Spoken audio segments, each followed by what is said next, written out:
नमस्कार दोस्तों, कैसे हो आप। आज प्रस्तुत है रांगे राघव की कहानी शिकारी। दोस्तों, आज मेरा स्वास्थ्य थोड़ा गड़बड़ है, मुंह में छाले हो रहे हैं, तो अगर कहानी में कोई त्रुटि हो तो प्लीज सॉरी। तो प्रस्तुत है ये छोटी सी कहानी। प्राचीन काल में एक क्रूर दुष्ट शिकारी रहता था। वह शिकारी प्रातः काल उठकर वन में जीव हत्या करने निकल जाया करता था। निरीह पक्षी और निर्दोष जीवों का शिकार कर उन्हें बाजार में चोरी छिपे बेचना उसका काम था। वह शिकारी दिखने में बेहद कुरूप और भयानक था। पाप करते समय वह कभी धर्म और अधर्म पर विचार न करता। एक दिन की बात है, वह शिकार करने वन में निकला। पक्षियों की खोज में वह वन में दिन भर इधर उधर घूमता रहा। घूमते घूमते शाम हो गई। अचानक से मौसम पलटा। जोर से आंधी तूफान चलने लगा। बड़े बड़े वृक्ष धराशायी हो गए। आकाश में मेघ गर्जन के साथ मूसलाधार बारिश होने लगी। चारों तरफ पानी ही पानी हो गया। सर्दियों के दिन थे। तीव्र ठंडी वायु चलने लगी। शिकारी को ठंड से कपकपी लगने लगे। वह इधर उधर आश्रय देखने लगा। आश्रय ढूंढते ढूंढते शाम हो गई। भयावह जंगल में हिंसक जीवों की दहाड़ सुनकर शिकारी को डर लगने लगा। वह शिकारी इधर उधर दौड़ने लगा। दौड़ते दौड़ते अचानक उसे एक पेड़ की जड़ में एक कबूतरी दिखाई दी, जो बारिश में भीग जाने के कारण ठंड से कांप रही थी। शिकारी ने उस कबूतरी को पकड़ लिया। कबूतरी ने कहा, हे मानव, तुम मुझे छोड़ दो। मेरे छोटे छोटे बच्चे भूख से व्याकुल हैं, मुझ पर दया करो। शिकारी ने कबूतरी की प्रार्थना पर कोई ध्यान न दिया और कबूतरी को पकड़कर पिंजरे में बंद कर दिया और वह वन में आगे चलने लगा। कुछ देर के बाद उसे बादलों के समान एक नीला वृक्ष दिखाई दिया। शिकारी डर के कारण उस रात वन से निकलने का साहस न जुटा सका। वह उस वृक्ष के नीचे बैठ गया। कहते हैं कि मुसीबत के समय मनुष्य को ईश्वर का सहारा होता है।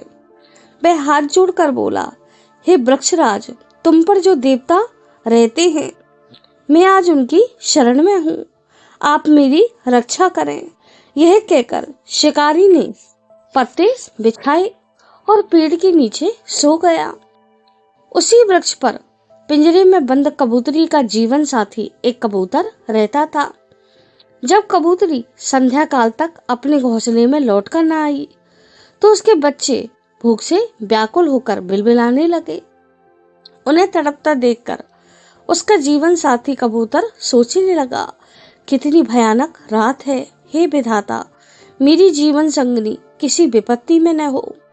मैं इन नन्हे बच्चों को भूख से तड़पता हुआ नहीं देख सकता और मैं अपने जीवन साथी का बिछोह भी सह न पाऊंगा। यदि भोर तक कबूतरी लौटकर न आई तो मैं अपने प्राण त्याग दूंगा। इस तरह कहकर कबूतर रोने लगा।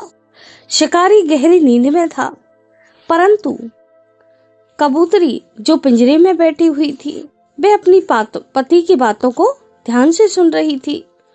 उसने अपने पति को जब बिलखता देखा तो वह भी उसके वियोग में रोने लगी। कभी उसे पति की याद आती तो कभी उसे अपने नन्हे नन्हे बच्चों की याद आती। कबूतरी बोली, हे नाथ, आपकी जीवन संगनी तो शिकारी के पिंजरे में बंद है, इसीलिए मैं आपके पास नहीं आ सकती। परम मुझे मृत्यु का कोई भय नहीं। आपके हृदय में मेरे लिए इतना स्नेह है, यह देखकर मेरी आत्मा धन्य हो गई। कबूतर ने जब अपनी प्रिया की मधुर वाणी सुनी तो वो कबूतरी की आवाज को सुनकर बेहद प्रसन्न हुआ और वह पेड़ से उतरकर नीचे आया और बोला, प्रिया, बच्चे माँ के स्नेह के बिना जीवित नहीं रह सकते। मैं अपने प्राण देकर भी तुम्हें इस पिंजरे से मुक्त करूंगा। मैं इस दुष्ट शिकारी की आंखों को अपनी चोंच से फोड़ दूंगा। कबूतरी ने कहा, हे नाथ, मैं जानती हूँ यह दुराचारी शिकारी पापी मनुष्य है, पर इसने उस वृक्ष के नीचे शरण ली है जिस पर हमारा निवास है। ये हमारा शरणागत है और शरणागत की हत्या करना सबसे बड़ा पाप है। शरणागत की हत्या करने से गौ हत्या और ब्रह्म हत्या के समान पाप लगता है। यह भूख से व्याकुल है, हमें इसके लिए भोजन का इंतजाम करना होगा। अचानक शिकारी की आंखें खुली। कबूतर ने शिकारी से कहा कि हे मानव, तुम मेरे अतिथि हो। तुमने जिस वृक्ष के नीचे शरण ली है वो वृक्ष मेरा निवास स्थान है। तुम ही बताओ, मैं तुम्हारी क्या सेवा करूं? ये सुनकर शिकारी आश्चर्य में पड़ गया। उसने कहा, हे दयालु कबूतर, मैं ठंड से व्याकुल हूँ। कोई ऐसा उपाय करो कि मैं ठंड से बच सकूं। कबूतर इधर उधर देखने लगा और वह उड़कर कुछ सूखे पत्ते अपनी चोंच में दबाकर ले आया और लोहार के घर जाकर वहां से जलती हुई लकड़ी अपनी चोंच में दबाकर ले आया। उसने उन सूखे पत्तों को सुलगा दिया। शिकारी का कांपना बंद हो गया और वह स्थिर होकर बैठ गया।